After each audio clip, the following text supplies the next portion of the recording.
Hello to all Cinemaster lovers. Imagine being a poor young man with a life full of misery, and suddenly you have a dream that makes you incredibly rich, with anything you wish for becoming reality. Super Me is a 2019 thriller film. The movie starts with a young man named Song-Yu, whose entire life is full of suffering. Every day, Song-Yu experiences hallucinations in his mind. One day, while standing on a train, a strange creature approaches him, hits him, knocks him to the ground, and lowers his head off the train. Song-Yu wakes up to find himself sitting in his house, realizing that it was all a dream. Song-Yu is sitting in front of his laptop, and it turns out that he is a scriptwriter, but not a very successful one. He struggles to find any work and is so poor that he sometimes goes to bed hungry. When his landlord comes to collect the rent, Sang-Yu pretends not to be home to avoid talking to him, as he hasn't paid rent for a long time. The landlord finally leaves after being convinced that Sang-Yu isn't home, but when Sang-Yu drinks some water, he starts coughing loudly, making the landlord realize that he is inside. Sang-Yu quickly grabs his jacket and escapes through the window. Later, Sang-Yu goes to buy a pie and asks the vendor for an empty pie. The vendor offers to add some fillings for free, which makes Sang-Yu happy because he'll get to eat. After paying for the pie, Sang-Yu stands in front of a shop selling coffee and drinks. He's very much in love with the girl working there. When his friend San approaches, Sang-Yu runs away as soon as he sees him to avoid a confrontation, since Sang owes San money. But Sang still can't pay the money, and they end up chasing each other until San catches him. The two of them then go to a restaurant together to eat. At this point, Sang tells San that he doesn't know what's been happening to him lately and that he wants to talk to him. He pulls out an object with a fish in it and says, "Look, this thing represents the human mind." But San responds, "I don't understand what you're saying. All I see is a fish." San tells Sang that these hallucinations he's experiencing are due to the insomnia he's been suffering from for a while. Sang-Yu, visibly emotional, says that he can't sleep because of the constant nightmares he has every night. He admits that he thought he was suffering from schizophrenia or that he was cursed. But San cuts him off, saying, "I don't care about all that, I just want the money I lent you." Things get even worse for Sang when he returns to his apartment and finds it locked. The landlord has thrown all of his belongings out of the apartment,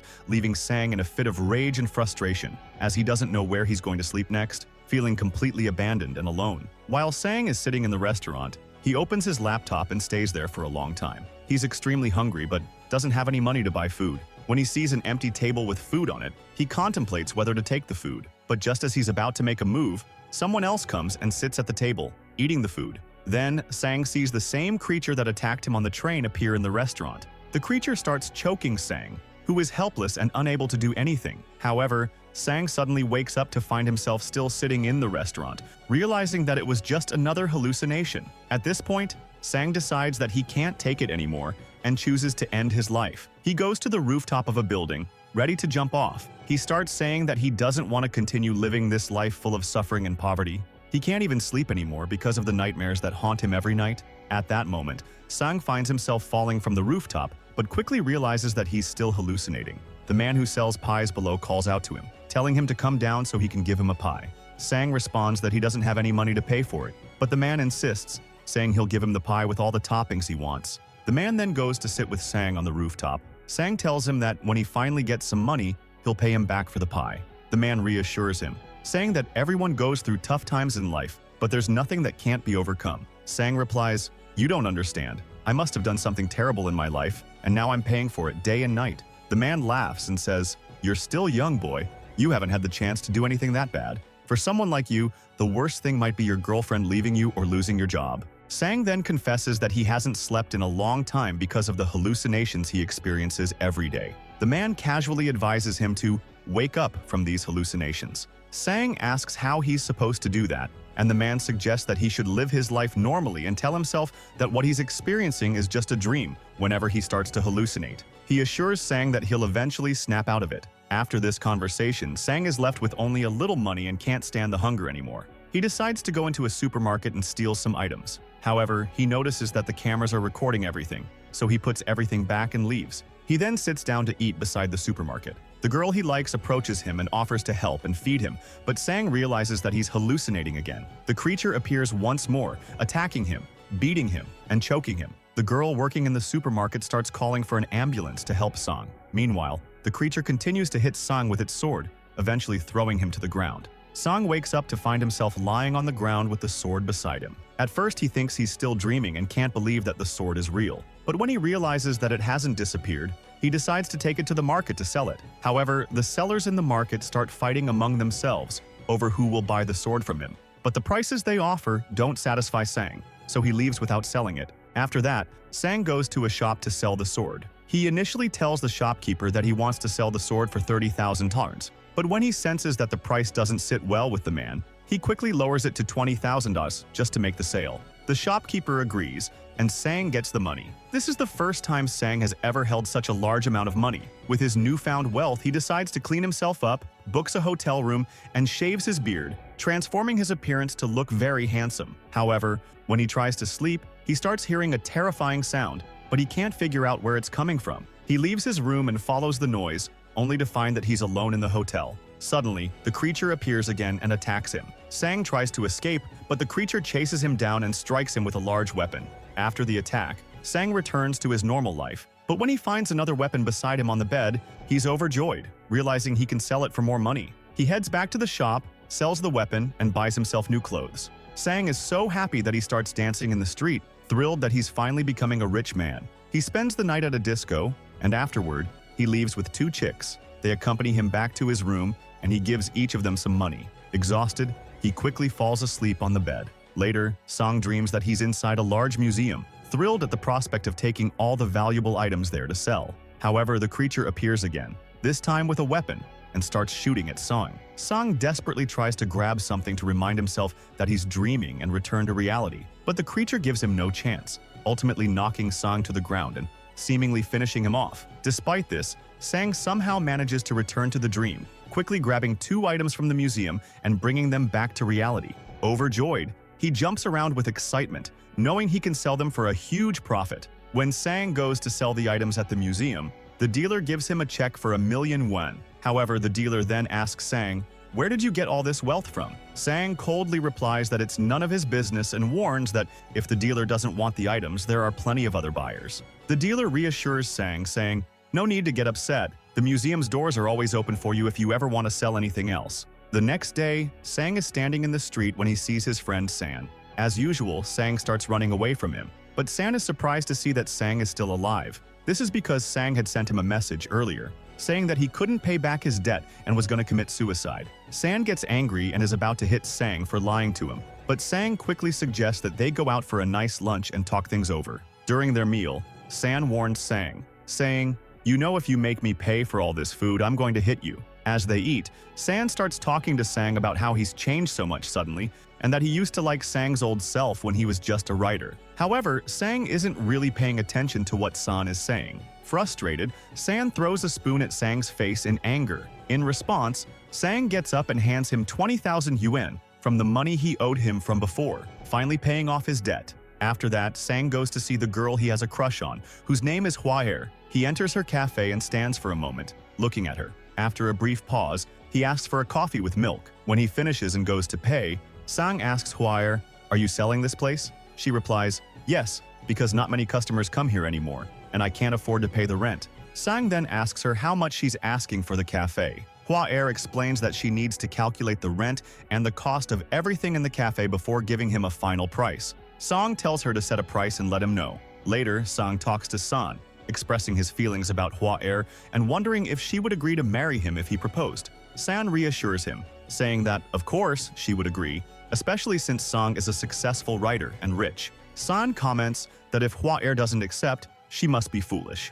That night, San takes Sang to his house, as Sang is drunk and unable to get into bed by himself. San's plan is to rob Sang, so he waits until Sang falls deeply asleep. San then takes all the money and checks that Sang has, carefully walking on the floor to avoid making any noise. However, Sang wakes up and notices that San is trying to steal from him. Sang, holding a lot of gold, surprises San. San, astonished, comments on Sang's good fortune and suggests that it compensates for everything Sang has been through. He then offers to assist Sang with anything he needs from that day forward. Later, Sang goes to Hua and offers her money, proposing to buy her cafe but with the condition that she will manage it. Hua responds that if that's the case, they should both be partners in the cafe and share the profits and losses. Sang is pleased with this arrangement and invites her to go out together. They go to a restaurant where a special table is reserved for Sang. During their conversation, Hua mentions that Sang's name sounds familiar and that people have mentioned it before. Sang explains that his name is quite common.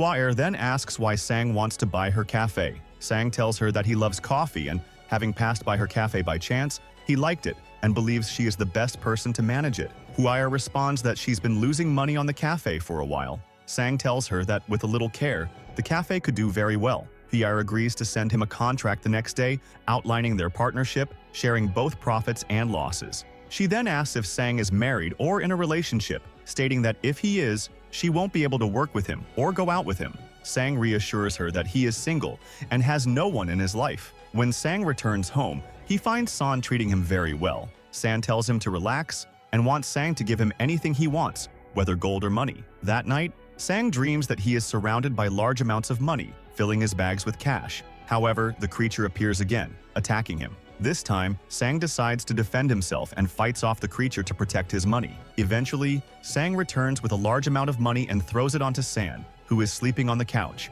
Sang goes to his cafe and it's now bustling with customers. Hua is busy managing orders, while Sang sits at a table, visibly happy. Outside the cafe, San is distributing money to people, showing his generosity. Sang has arranged for the delivery of a bag full of money to the man who used to sell him pies, acknowledging the man's support when Sang was in despair. Later, as Sang and Hua are leaving the cafe, Hua asks Sang what he does for a living. Sang is hesitant, but eventually tells her that she doesn't have to know. Hua guesses his profession accurately, that he's a writer, expressing her admiration for the job. Sang then got a car from a dream, and the creature was attacking him. He drives the car back to his bed, and later, he invites Hua to take a ride in his new car. Hua, who hasn't driven in a long time, is hesitant at first, but Sang encourages her to give it a try. While driving, Sang and Hua chat and discover many things about each other that they hadn't known before. Hua asks Sang if he is a writer of short stories. Sang replies that he used to write short stories but is now focused on writing novels.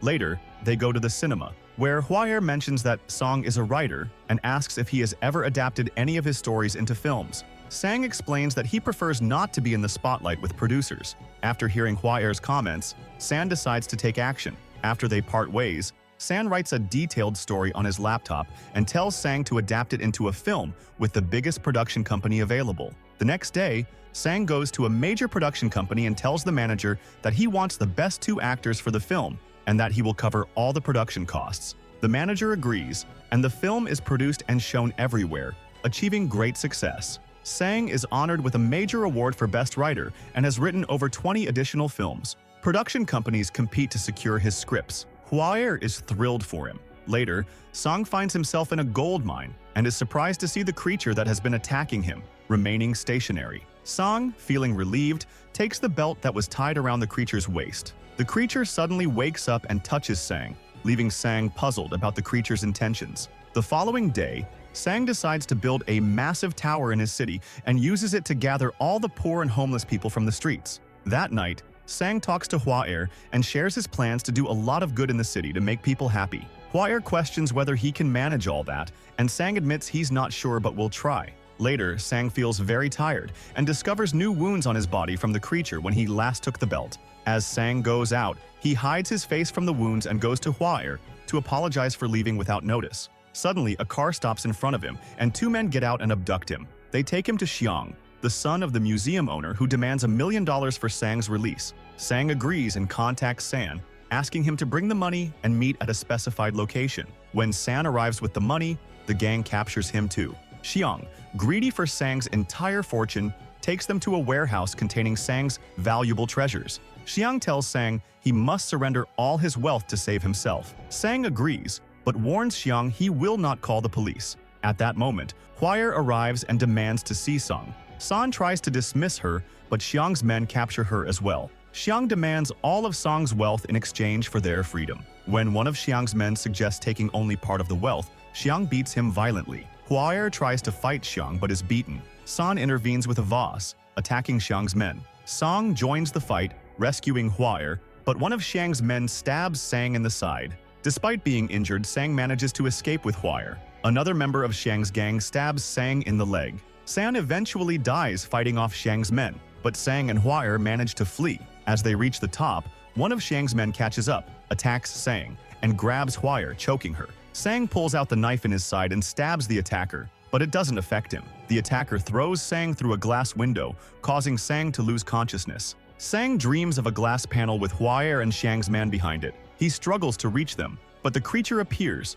breaking the glass and killing Xiang's men. The treasures and valuables disappear from the warehouse. Sang wakes up and finds Huaer beside him, who invites him to her home for a meal. She offers him a job at the store, and Sang agrees after explaining his insomnia and struggles with sleep. The next day, Sang starts working with Huaer, who gives him a new laptop for his work. He's thrilled with the gift. When he leaves, he meets San, to whom he gives money from the story he wrote. San had sold the story to a director. Later, Sang encounters the pie vendor, who returns the money Sang had given him before. Sang realizes that despite his efforts to save Huaer, he's ended up poor again, just like before. And the movie ends. If you like it, please share your thoughts in the comments. See you in a new film tomorrow.